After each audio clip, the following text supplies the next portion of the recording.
Hello everyone, स्वागत है आप सभी का K2 एकेडमी पे। और आज हम लेकर आ गए हैं केमिस्ट्री के इम्पोर्टेंट क्वेश्चन जो कि Jharkhand ANM GNM entrance exam 2026 के लिए होने वाला है।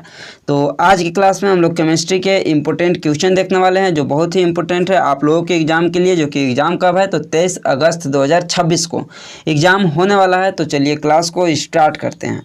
सबसे पहला यहाँ पे क्वेश्चन है कि निम्न में से कौन सी धातु कमरे के तापमान पर द्रव अवस्था में होती है, बतलाइए। और निम्न में से कौन सा अधातु है, यहाँ पे ऑप्शन में तो नहीं है बल्कि वो कौन सा अधातु है जो कमरे के ताप पर द्रव अवस्था में होता है। यहाँ पे दोनों क्वेश्चन बतलाइए।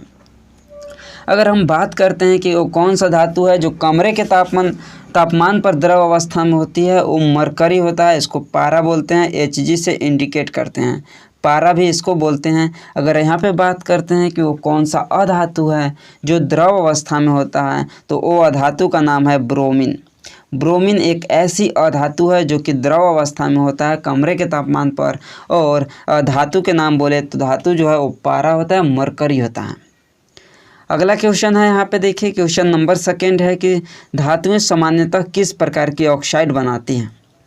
धातुएं सामान्यतः किस प्रकार की ऑक्साइड बनाती है, अम्लीय ऑक्साइड, क्षारीय ऑक्साइड, उदासीन ऑक्साइड या फिर अम्लीय लवण, किस तरह के बनाती है बतलाइए। तो यहाँ पे जो धातु ऑक्साइड होते हैं वो क्या होते हैं, आपको यहाँ पे धातु ऑक्साइड जो होते हैं वो किस तरह के बताते हैं बतलाइए। आपको पता होगा कि धातु ऑक्साइड जो है वो कैसा होगा, हम पिछले क्लास में आपको बतलाए थे और एक एग्जाम्पल के थ्रू बतलाए थे जो कि अभी फिर बतलाने वाले हैं। तो धातु ऑक्साइड जो है वो क्षारीय प्रकृति के होते हैं, क्षारीय प्रकृति के होते हैं। कैसे क्षारीय प्रकृति के होते हैं, तो हम आप लोगों को एक रिएक्शन बतलाए थे। कौन सा रिएक्शन बतलाए थे, अम्ल प्लस क्षार रिएक्शन करता है तो क्या बनाता है, अम्ल और क्षार रिएक्शन करता है तो लवण बनाता है प्लस जल बनाता है। ये आप लोगों को रिएक्शन बतलाए थे। और इस अभिक्रिया को, इस रिएक्शन को उदासीनीकरण अभिक्रिया बोलते हैं, न्यूट्रलाइजेशन रिएक्शन बोलते हैं। अब यहाँ पे आपको देखना क्या है, तो जब यहाँ पे कोई भी अम्ल हो गया और अम्ल के बाद यहाँ पे आपका रिएक्शन करता है धातु ऑक्साइड से, अम्ल जो है वो धातु ऑक्साइड से भी रिएक्शन करता है तो क्या बनाता है, सेम बनाता है, अम्ल बनाता है प्लस यहाँ पे H2O बनाता है। अब यहाँ पे देखिए आपका जो हम आपको ऊपर वाला बतलाएं कि अम्ल प्लस क्षार जब रिएक्शन करता है तो लवण प्लस जल बनाता है, सेम वही अभिक्रिया आपका यहाँ पे भी होता हुआ दिख रहा है। अम्ल और धातु ऑक्साइड अगर आपका रिएक्शन करता है तो आपका यहाँ पे लवण बनाता है प्लस जल बनाता है। तो यहाँ पे लवण और जल बना रहा है, जो रिजल्ट आ रहा है वो सेम आ रहा है। तो आपके पास जो धातु ऑक्साइड होते हैं इसकी प्रकृति कैसा होता है, तो क्षारीय प्रकृति के होते हैं। धातु ऑक्साइड जो है वो क्षारीय प्रकृति के होते हैं और अधातु ऑक्साइड जो है वो अम्लीय प्रकृति के होते हैं। अधातु ऑक्साइड जो है वो अम्लीय प्रकृति के होते हैं और धातु ऑक्साइड जो है वो क्षारीय प्रकृति के होते हैं। क्लियर, यहाँ तक बतलाइए, क्लियर है। अगर जो यहाँ पे हम यहाँ पे और रिएक्शन लिखते हैं, यहाँ पे अधातु ऑक्साइड प्लस क्या करना होगा, प्लस यहाँ पे हमारा क्षार रहेगा तो रिएक्शन करके फिर क्या बनाता है, लवण प्लस जल बनाता है। तो अधातु ऑक्साइड जो होते हैं वो अम्लीय प्रकृति के होते हैं, अम्लीय प्रकृति के होते हैं। क्लियर है। अगला यहाँ पे क्वेश्चन पे चलते हैं। तो अगला क्वेश्चन दिया हुआ है कि एल्युमिनियम पर जंग आसानी से क्यों नहीं लगती है। एल्युमिनियम के ऊपर जंग जो है वो आसानी से नहीं लगती है, जबकि आयरन जो होता है लोहा के ऊपर जंग आसानी से लग जाता है। तो बतलाइए क्यों नहीं लगता है। तो ऑक्साइड की सुरक्षात्मक परत बन जाती है, यह जल से नहीं घुलता है, यह बहुत भारी धातु है, या फिर यह अभिक्रिया नहीं करता है। बतलाइए कि एल्युमिनियम के ऊपर जंग आसानी से क्यों नहीं लगता है जबकि लोहे के ऊपर जंग आसानी से लग जाता है, बतलाइए यहाँ पे। तो यहाँ पे देखिए सिंपल सा रीज़न है कि जो ऑक्साइड की सुरक्षात्मक परत बन जाती है एल्यूमिनियम के ऊपर। जो एल्यूमिनियम होता है हवा में मौजूद ऑक्सीजन जो होता है उसके साथ तेज़ी से रिएक्शन करता है और एल्यूमिनियम ऑक्साइड बनाता है, Al2O3 ऑक्साइड बनाता है, जो अपनी सतह पे एल्यूमिनियम ऑक्साइड की एक पतली परत है वो बना लेता है, जो कि मजबूत होता है और पारदर्शी होता है। और इसी कारण से जो एल्यूमिनियम है उस पर जंग आसानी से नहीं लगता है।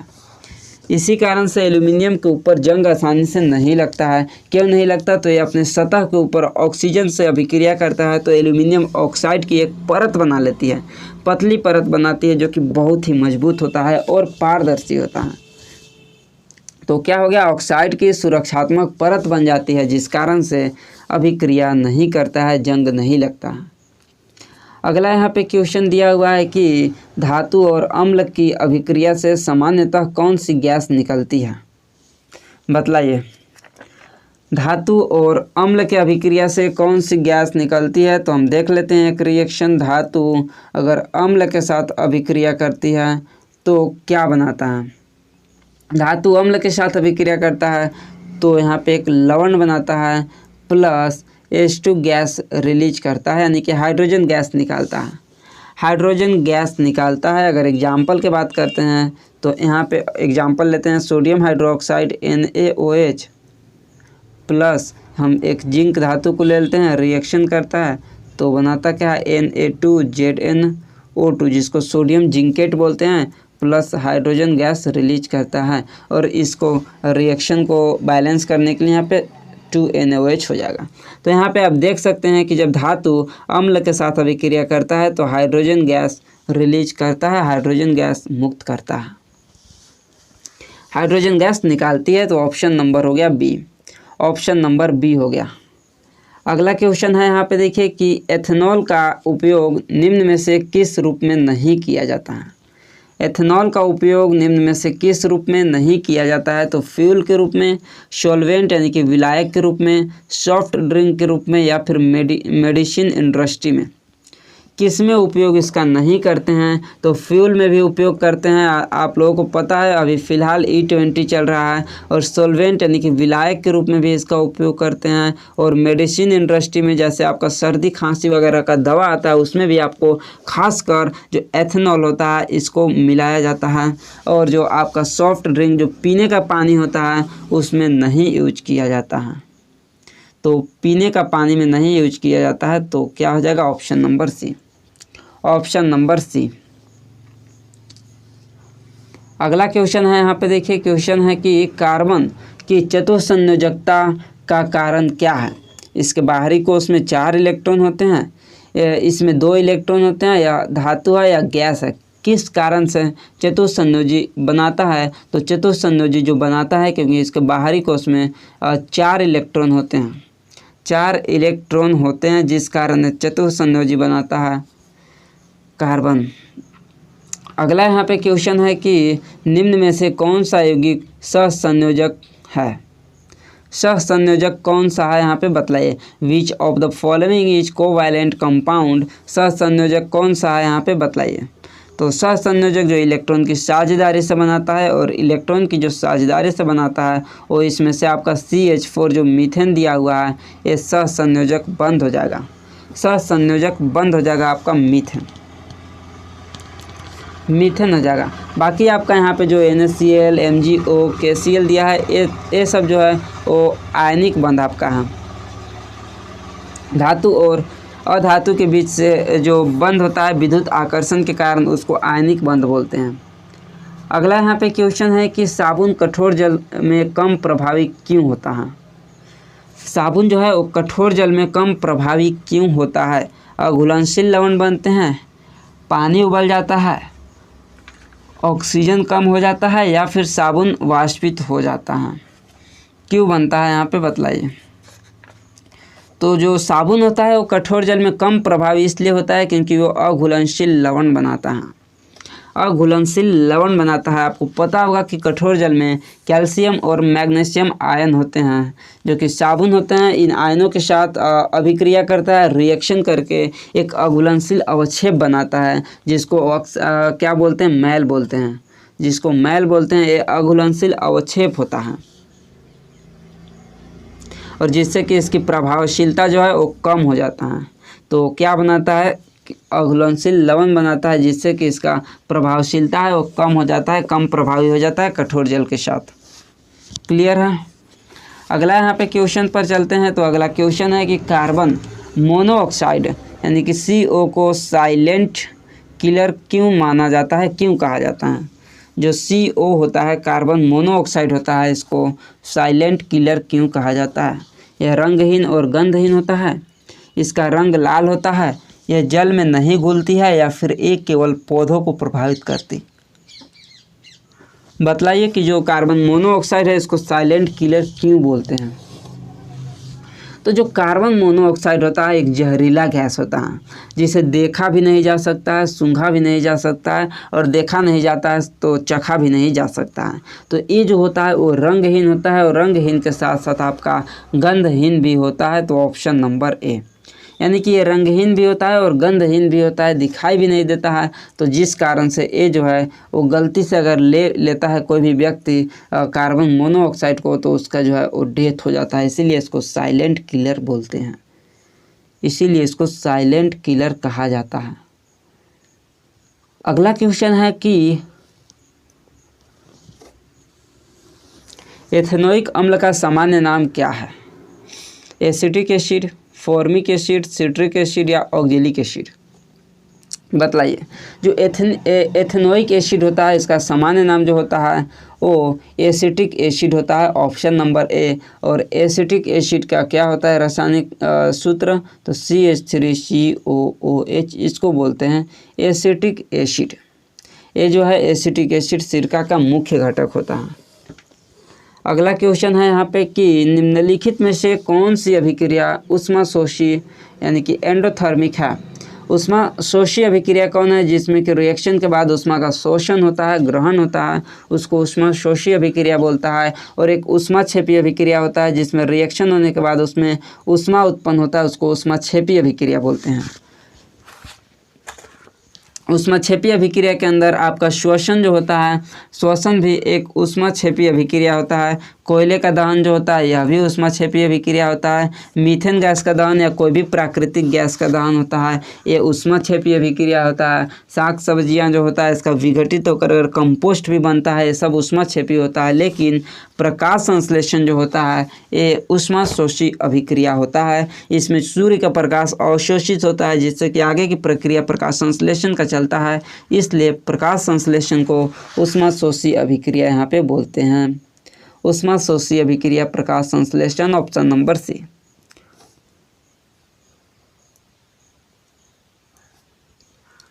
अगला क्वेश्चन कि एथेनॉल और एथेनोइक अम्ल की अभिक्रिया से क्या बनता है। बतलाइए। एथेनॉल और एथेनोइक अम्ल की अभिक्रिया से क्या बनता है। एस्टर बनता है, एल्केन बनता है, सोप बनता है या फिर एल्कीन बनता है। तो बतलाइए यहाँ पे एथेनॉल, एथेनॉल का यहाँ पे लिखे तो CH3।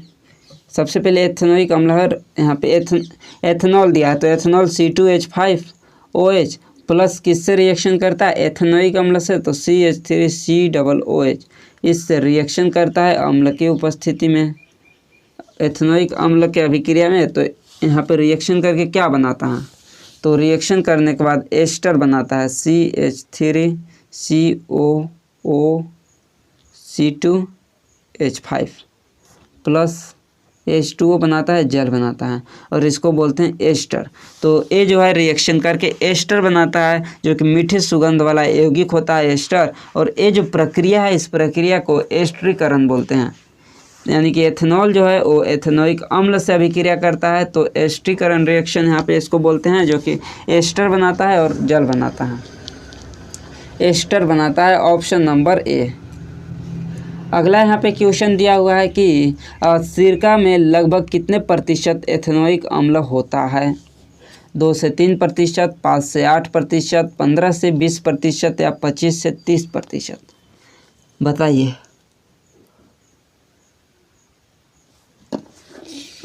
जो सिरका में एथेनोइक अम्ल का प्रतिशत होता है लगभग 5 से 8% होता है। सिरका जो होता है वो एथेनोइक अम्ल का एक तनु जलीय विलयन है, जो कि सिरका में आमतौर पर कितना होता है, 5 से 8% एथेनोइक अम्ल की सांद्रता होती है। तो ऑप्शन नंबर बी। अगला क्वेश्चन यहाँ पे दिया है कि निम्नलिखित में से कौन सी विस्थापन अभिक्रिया है। विस्थापन अभिक्रिया कौन सा है। Zinc plus copper sulphate reaction करता है, तो जिंक सल्फेट प्लस कॉपर बनाता है। यहाँ पे फिर ए वाला एक कौन सा है यहाँ पे बतलाइए। तो आप लोगों को हम पहले भी बताए हैं कि जब 2 या 2 से अधिक जो तत्व यौगिक रिएक्शन करके एकल यौगिक का निर्माण करते हैं, इसको क्या बोलते हैं, संयोजन अभिक्रिया इसको बोलते हैं। इसको संयोजन अभिक्रिया बोलते हैं। जस्ट ऑप्शन नंबर 4 है, ये भी आपका संयोजन अभिक्रिया है। तो ऑप्शन नंबर बी और ऑप्शन नंबर सी जो है वो संयोजन अभिक्रिया है। ऑप्शन नंबर सी पे देखिए तो आपको HCl और NaOH दिखाई दे रहा होगा। अम्ल और क्षार रिएक्शन करता है तो लवण और जल बनाता है। इसको उदासीनीकरण अभिक्रिया बोलते हैं। उदासीनीकरण अभिक्रिया बोलते हैं। और आपको विस्थापन अभिक्रिया बोला है, जो कि ऑप्शन नंबर ए है। और विस्थापन अभिक्रिया क्या होता है, तो जो अधिक अभिक्रियाशील तत्व होते हैं वो कम अभिक्रियाशील वाले तत्व यौगिक में से विस्थापित कर देते हैं। जैसे कि आप देख सकते हैं कि कॉपर सल्फेट है और यहाँ पे जिंक है।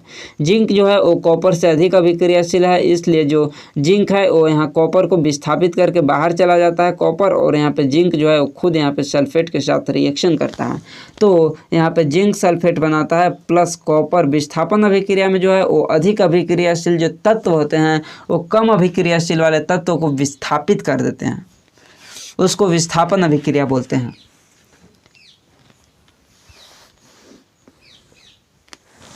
क्लियर है। अगला यहाँ पे क्वेश्चन दिया हुआ है कि ऑक्साइड की अम्ल से अभिक्रिया होने पर क्या बनता है। ऑक्साइड की अम्ल के साथ अभिक्रिया होने पर क्या बनता है, कौन सा ऑक्साइड। तो यहाँ पे मान लेते हैं कि धातु ऑक्साइड, इंग्लिश में देखिए मेटल ऑक्साइड दिया हुआ है। मेटल ऑक्साइड जो है वो अम्ल के साथ अभिक्रिया होने पे क्या बनाता है। तो धातु ऑक्साइड की प्रकृति कैसा होता है। तो धातु ऑक्साइड की प्रकृति आपको बताएं कि क्षारीय होता है और क्षार रिएक्शन करता है अम्ल से, तो क्या बनाता है, लवण प्लस जल बनाता है। तो salt plus water, option number A.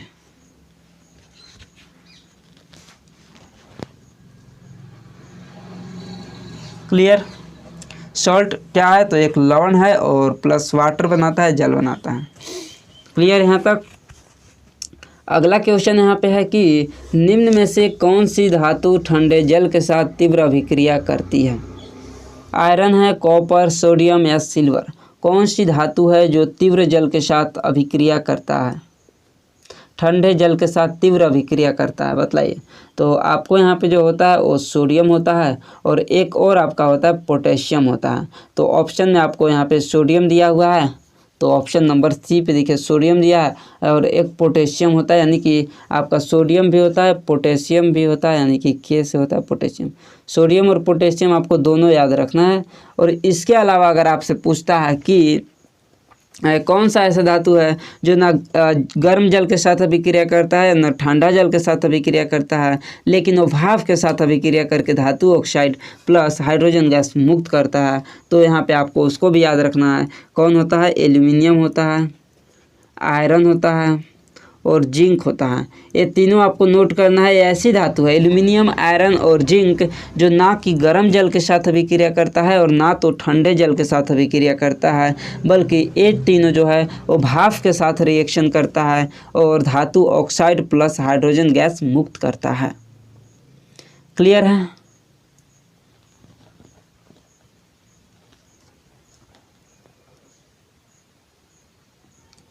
Clear है यहाँ तक। एक और चीज़ यहाँ पे आपको नोट कर लेना है कि कॉपर और सिल्वर जो होता है पानी के साथ बिल्कुल अभिक्रिया नहीं करता है। कॉपर और सिल्वर जो है यह भी पानी के साथ बिल्कुल अभिक्रिया नहीं करता है, पानी के साथ बिल्कुल अभिक्रिया नहीं करता है। एक और क्वेश्चन आपका प्रीवियस ईयर का एक क्वेश्चन है यहाँ पे। एक और यहाँ पे आपको लिखना है सिल्वर यानी कि Ag और गोल्ड यानी कि Au, यानी कि सोना और चांदी दोनों। सिल्वर और गोल्ड प्रीवियस ईयर का पेपर है जो भी हम बता रहे हैं आप लोगों को। सोना और चांदी जो है वो अधिक तापमान पर भी ऑक्सीजन के साथ रिएक्शन नहीं करते हैं, ऑक्सीजन के साथ रिएक्शन नहीं करते हैं अधिक तापमान पर भी। ये सब आपको नोट करना है जितना भी हम बोले हैं। फिर से बोलते हैं, एल्यूमिनियम, आयरन और जिंक, ये तीनों जो है ना कि गर्म जल के साथ अभिक्रिया करता है, ना तो ठंडे जल के साथ अभिक्रिया करता है, बल्कि ये भाप के साथ अभिक्रिया करके धातु ऑक्साइड प्लस हाइड्रोजन गैस यहाँ पे मुक्त करता है। दूसरा बोले थे, कॉपर और जो सिल्वर होते हैं ये दोनों पानी के साथ बिल्कुल अभिक्रिया नहीं करते हैं। और थर्ड बोले कि जो सोना और चांदी यानी कि सिल्वर और गोल्ड जो होता है वो अधिक तापमान पर भी ऑक्सीजन के साथ अभिक्रिया नहीं करते हैं। क्लियर है? यहाँ तक क्लियर है? जल्दी से बतलाइए, अगला क्वेश्चन पर चलते हैं। तो अगला यहाँ पे क्वेश्चन है कि उभयधर्मी ऑक्साइड का उदाहरण है, एम्फोटेरिक ऑक्साइड का उदाहरण कौन सा है यहाँ पे बतलाइए। जल्दी से यहाँ पे बतलाइए कि उभयधर्मी ऑक्साइड का एग्जाम्पल कौन सा है। और एक और चीज़ कि जो भी स्टूडेंट चैनल पे नए हैं उस चैनल को आप लोग सब्सक्राइब कर लीजिएगा, अपने दोस्तों के पास शेयर कीजिएगा और इस क्लास को लाइक कीजिएगा। क्लासेस कंटिन्यू हो रहा है हर एक सब्जेक्ट का बिल्कुल फ्री में इसी यूट्यूब चैनल पे, तो आप लोगों को कंटिन्यू क्लासेस करना है, सारे सब्जेक्ट का क्लासेस हो रहा है। तो यहाँ पे बतलाइए कि उभयधर्मी ऑक्साइड का उदाहरण कौन सा है। तो उभयधर्मी ऑक्साइड क्या होता है सबसे पहले जानेंगे, तब हम यहाँ पे एग्जाम्पल के बारे में बात करेंगे। तो उभयधर्मी ऑक्साइड वे ऑक्साइड होते हैं जो अम्ल और क्षार दोनों के साथ रिएक्शन करता है और रिएक्शन के बाद लवण प्लस जल बनाता है। यानी कि वैसे ऑक्साइड जो अम्ल के साथ भी रिएक्शन करता है और क्षार के साथ भी रिएक्शन करता है, जिसमें आपका एग्जाम्पल आता है एल्यूमिनियम ऑक्साइड Al2O3 और एक और आता है जिंक ऑक्साइड ZnO। ये दो एग्जाम्पल आपको याद रखना है, उभयधर्मी ऑक्साइड का एग्जाम्पल है Al2O3 एल्यूमिनियम ऑक्साइड और जिंक ऑक्साइड ZnO। ये दोनों एग्जाम्पल बहुत ही इम्पोर्टेंट है, बहुत ही इम्पोर्टेंट है। तो आपका ऑप्शन नंबर सी पे देखिए दिया है Al2O3 aluminium oxide. Aluminium oxide option number C पे देखिए दिया हुआ है। क्लियर है? ऑप्शन नंबर सी पे यहाँ पे दिया हुआ है, आप देख सकते हैं। अगला यहाँ पे क्वेश्चन पर चलते हैं। अगला क्वेश्चन है कि लोहे को जंग से बचाने के लिए जस्ता की परत चढ़ाने की प्रक्रिया कहलाती है। कौन सी प्रक्रिया? यहाँ पे जस्ता, अगर लोहे के ऊपर जिंक की परत चढ़ाते हैं जिससे कि उसके जंग लगने से बचाया जा सकता है, इस प्रक्रिया को क्या बोलते हैं? गैल्वेनाइजेशन बोलते हैं, एलोइंग बोलते हैं, इलेक्ट्रोलाइसिस बोलते हैं या स्मेल्टिंग बोलते हैं? क्या बोलते हैं बतलाइए। और हाँ, एक और चीज़ की जो भी student Jharkhand ANM GNM entrance exam के लिए नोट्स लेना चाहते हैं, चाहे वो साइंस का नोट्स हो जिसमें फिजिक्स केमिस्ट्री बायोलॉजी है और चाहे वो GK का नोट्स हो, जो भी स्टूडेंट लेना चाहते हैं, ANM के लिए GK है और ANM GNM दोनों के लिए साइंस है, तो आप ले सकते हैं। आपको कमेंट बॉक्स और डिस्क्रिप्शन में लिंक दिया है, या फिर आप इस व्हाट्सअप नंबर पे भी संपर्क कर सकते हैं 8986830118। अगर अभी नोट्स की प्राइस की बात करें तो अभी आप लोगों को सिर्फ और सिर्फ 21 रुपये में GK मिल रहा है और साइंस जो है वो 51 रुपीज़ में मिल रहा है। इसमें आपको previous year paper, chapter wise MCQ और थ्योरी नोट्स सब है साइंस के अंदर। और GK में 400 one liner question answer plus 10 model set prepare किया गया है GK के लिए। सब आपको GK में 21 रुपये में मिलने वाला है, तो आप लोग ले सकते हैं। कमेंट और डिस्क्रिप्शन में लिंक है, या फिर आप इस व्हाट्सअप के माध्यम से भी ले सकते हैं। चलिए इसका आंसर बतलाइए क्या हो जाएगा। तो लोहे को जंग से बचाने के लिए उसके ऊपर एक जिंक की परत चढ़ाई जाती है और इस जिंक की परत चढ़ाई जाती है, इसको क्या बोलते हैं? तो गैल्वेनाइजेशन बोलते हैं। गैल्वेनाइजेशन बोलते हैं, यशद लेपन इसको बोलते हैं। हिंदी में इसको यशद लेपन बोलते हैं, गैल्वेनाइजेशन बोलते हैं। गैल्वेनाइजेशन बोलते हैं, ऑप्शन नंबर ए। क्लियर है यहाँ तक? यहाँ तक किसी को कोई भी डाउट है तो जल्दी से बतलाइए।